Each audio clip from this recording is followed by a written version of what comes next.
What's going on, everybody? I'm Josh with Combat Sports Today. I'm joined with Lorram Esteves. How's it going, my man?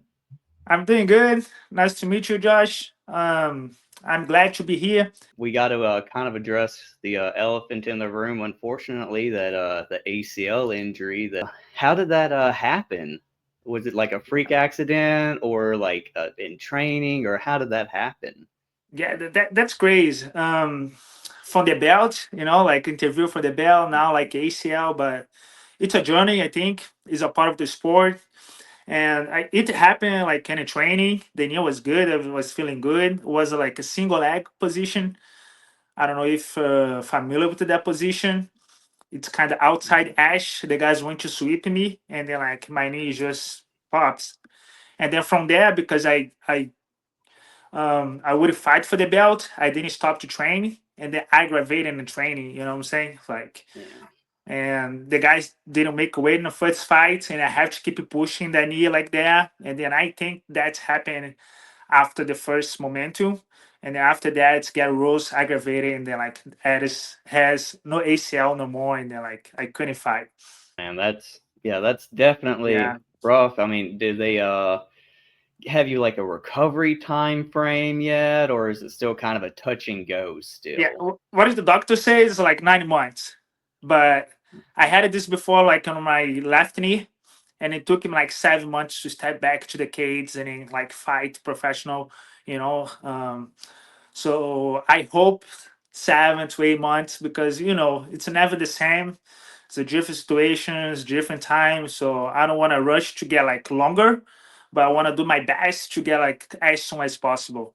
On your return fight, it definitely has to be for that toughest mother effer title. Yeah, Like you said, it was canceled, for the weigh-in, and then the ACL injury, postponed it. Like that has to be your return fight for sure, right? Like that has to be yeah. written somewhere. You're getting I, the toughest mother effer title when you I return. I agree. I agree. If I keep my training, keep the same pace because fight pace is different training pace. But I agree. I should get like for the belt. I would fight anyone. Like sometimes you need a fight to come back. But I feel like I'm ready for everyone. I feel like the things, the technique, the sharpness is on my mind. And then like if I keep training and I keep sharpening those things, those tools up, I'm gonna be good to any time to fight for team F. Kind of just going back into that first cancellation of the weigh-in. What was like your initial reaction, because you were on weight, you made weight, and then it's just Yeah. off? And what was your initial emotions then, and then looking back on it now as well, like a comparison? That was good. That's a good question. At the first, I was hurt already. I didn't know how bad it was at that time. But at that moment, I was okay to go. You know what I'm saying? Like when you have an injury, I think like I have like 13 fights professional. I have like plus 10 amateurs. And then like every single fight, I had some injury or some problem that I have to go through those things that you still fighting. And like I was good to fight. And then I kind of like I knew it was my time, so I tried to push. At the fight, I give like some clauses because when I go down from 45, when I come back, I don't go back higher than 160. It didn't make weight. It was like okay, just give a purse. You don't want to give a purse, okay, just let's find like 162 next day. And then like, oh no, no, no, like okay, let's take it off, let's fight. And then it's still not going, you know what I'm saying? So I think that moment I did everything was possible because I knew the timing. Even like I get hurt in a fight, I wouldn't be like TMF fight would be one thing that even like I post like I step back a little bit would be good for me, you know what I'm saying? And also the experience, the guys was a good name to fight, and then I have to stop this whole time, and then like I feel like stuck a little bit. But as I tell you, like my mind is sharp. My training camp was good. I feel like I'm like starting to find places that like I used not working now. I'm working and like I'm getting better. I'm like close the gaps that I need to. And then I don't think it's just the knee injury is gonna stop me because once in a while I think that's most things are like a mental. If your body's good to go, most of the things are mental. So in my mind and on my soul, I feel like I did everything possible to do, and I keep push. And then like I think I'm not wrong to push because when I step in a cage, I want to give my best for you guys, for people watching me, for people that support me, the people that Yeah. helping me to get to these TMF belts. You know what I'm saying? And it happened. You know, like I'm not that I'm not gonna say I'm glad and I'm not sad. I'm kind of in a middle way and then like trust in God's hands. I would say that. You know, like it's if I complain, I'm gonna change. If I like do anything different, I'm gonna change. You know, like it's Yeah. just God hands for me. Yeah, and just kind of I want to give people a little background on you. You know, we're talking about this toughest mother effer belt. Lorram is a submission machine. I believe you have 7 submissions out of your 9 pro Nice. victories. And then also, I feel like my games are getting better on a strike too. Because before those finishes, I have been hurting people, you know. Yeah, And then even like on my losses, I think I lost because I look for the submission too much. And then like sometimes I lost like how much I can push myself because I wanted the submission. But it's being like a beautiful journey that like I'm learning like oh I can get the finish, but now I have like to control my finishes as well. You know what I'm saying? Like how much I push on a fight, and then like I find that time. I think I'm just getting better and then, like getting better submissions. My last fight was like a submission first round.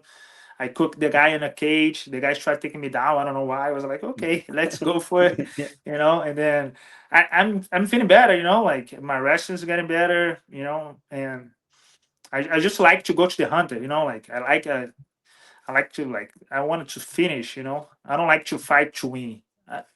To win, like I would say, like hold the game, you know. I like to go forward. You're in a cage, you like you gotta kill, you know. You gotta go. You gotta go. That's my mentality when I go to cage. yeah, and it definitely shows. Like I said, you got that a very impressive finish rate.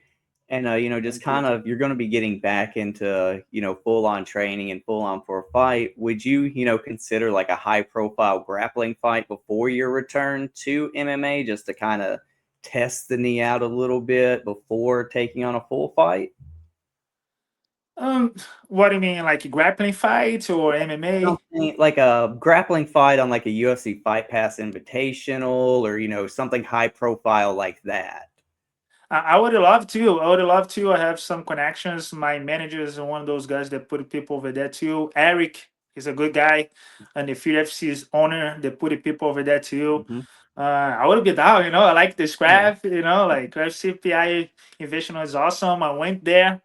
I saw the whole thing. I saw the cage. You know, I get the vibe, and then I would love that too. But I'm not afraid to go back to straight to fight because I had it before, and then like I had on my knee, and then like on my fight back, if I remember, I get the guy on a kick, like a body kick, then my bad leg at the time, and then like it worked well, you know.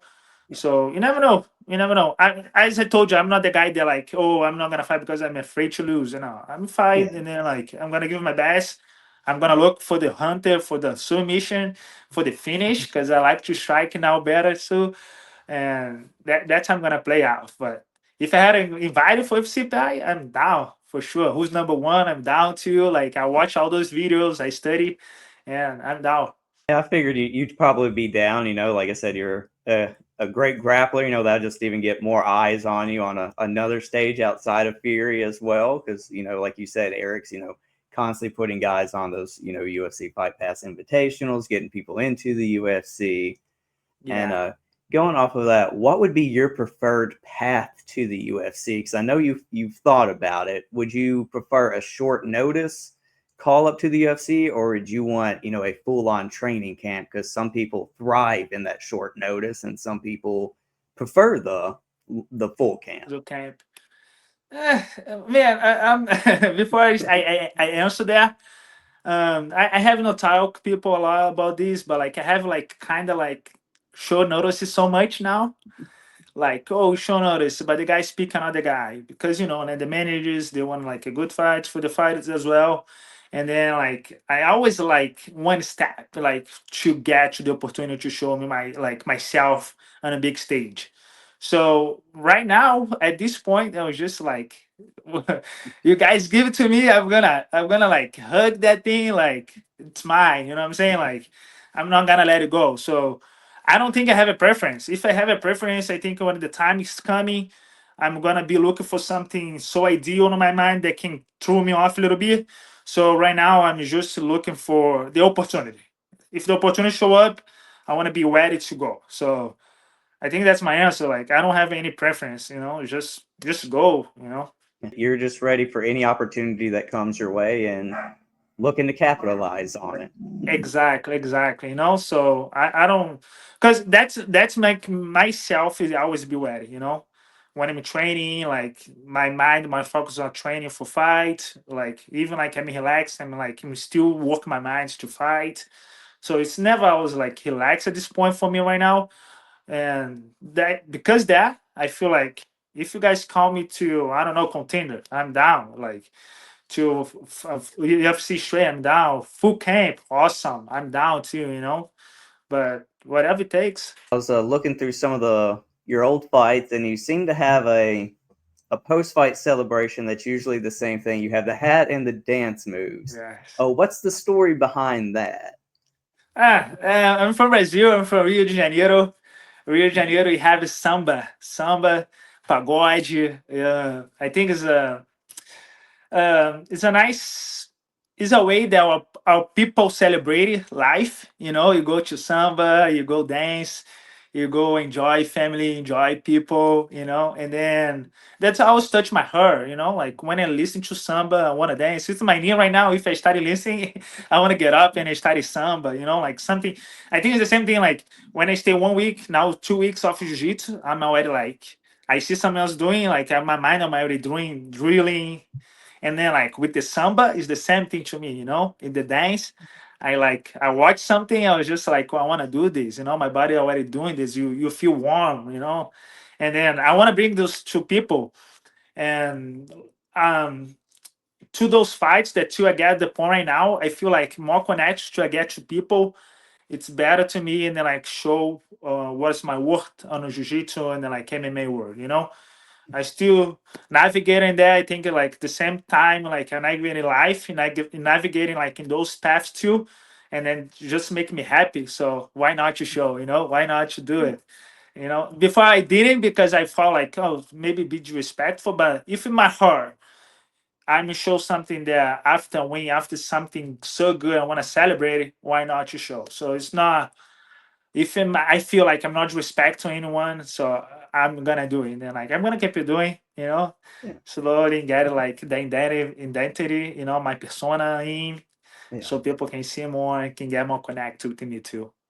So I had to, get the story behind it. There had to be one. Yeah, that's pretty cool. That touches you. That like people see that's nice way, to dance. And the hat is just the characteristics, the character that people use, like they use a lot of like hats, like in Yeah. Mafia Italian, I like hats too, it's look cool. You spend a lot of time at the gym. What's something that you kind of do to get your mind off of the fight game and out of training if you just kind of need to recenter yourself? To myself, Yeah, that's a like good that. Like question. some people play video games, some people Yeah. read. I, I What something you do? yeah, I'm kind of nerd. I kind of nerd too. I don't know if you heard like about a Dota 2. Oh yeah, Yeah. your Dota 2, you play Dota? Yes. That's Yeah. awesome, bro. So I'm addicted to that shit. So most of the time, like right now, because my knee, I hang my knee to the chair and then like study play Dota. I like to read books too, like mentality books too. So like the war books, I like to, like to keep my mind sharp. Um, I like self-developing to the minds too. So that's make me understand a little bit more like people's mind, my mind, how to play with it. And yeah, I'm thinking like I'm a Dota 2 guy. Because now I live in San Antonio. I don't have a beach. I used to go to the beach after like a hard training session, get a coconut water, just hang there, just stay in the sun, like just fry in the sun. And as I say, like go to a pagode, go to samba, not in a fight camp. Fight camp, I cannot do as much. I Yeah. don't want to be too late. I don't want to be drinking, so I avoid all of those things. But it's pretty much it. Like I like to go samba, to go dance, play Dota. I'm like, You see, sometimes I'm an introvert, extrovert. Sometimes I stay home, play my video games. Sometimes I go out, dance, talk to people. So I'm all over the place. Awesome, man. And just one last thing for you. Do you got any, training partners, sponsors, loved ones you just want to give a quick shout out to before we wrap things up? Of course, I cannot forget those people that have been helping me, that have been along my side, that have truly believing in my potential. So Rubens, a big friend of mine, barber shop Rubens here in San Antonio. Of course, Ohana Academy that opened the space for me. I teach in Nogi over there. Anytime you want to show up in San Antonio, San Pedro Avenue, go there, Ohana Academy. Um, I have the Gray Glass. They have like a glass replacement. I have the complex therapy. They like do my PT as well. I have Kimberly that does PT as well to help me out. She's doing a great job to bring back my leg. I have 2 weeks. I'm already walking. I'm already doing like almost the stuff they have to, so it's pretty Awesome. good. Um, I have few people. I have the concrete Zach. Zach helps a lot too. It's always believing on me. Um, I hope don't forget anyone here. I have Smart Choice. Smart Choice is AC here in San Antonio as well from Alonso, my buddy. I have also Sebastian Rialto. If you look for a house, you go to Sebastian Rialto. He's a good guy. He's always helping. And then I have the people from Boston too, Larry, that's coming from the first time. You have a company of technology. So those guys always helping me, like believe in my dreams. Every time I fight, they're like there with me. And also Lahoud, that's Laura. So Tony, so they are really good. They are the best when they do it. Criminal, if you do some shit, go to them first. They're gonna get you. Yeah. They're gonna protect you. They're gonna do the best, so you can pay for your for whatever you do. But like they're gonna help you a lot. Don't do Yeah. shit. Do the good things. So I think yeah, pretty much it. And then for my girl, Kiara Nunu, she's a rock now. She has been helping me a lot, and I cannot forget her for sure. Awesome, man. It sounds like you got a great support system behind you as you're Yeah. recovering from this injury. And like I said, you definitely deserved that title fight in your return. Ossa, I agree. I agree 100%. As I told you, whatever it gives me, I'm gonna take as my gold ticket. And then I know Eric is looking for me. He saw me fight. He always there, like on a corner to watch it there. He always love it. And then I think I'm still giving great things for the company. And then I'll be soon fighting a big stage as UFC too.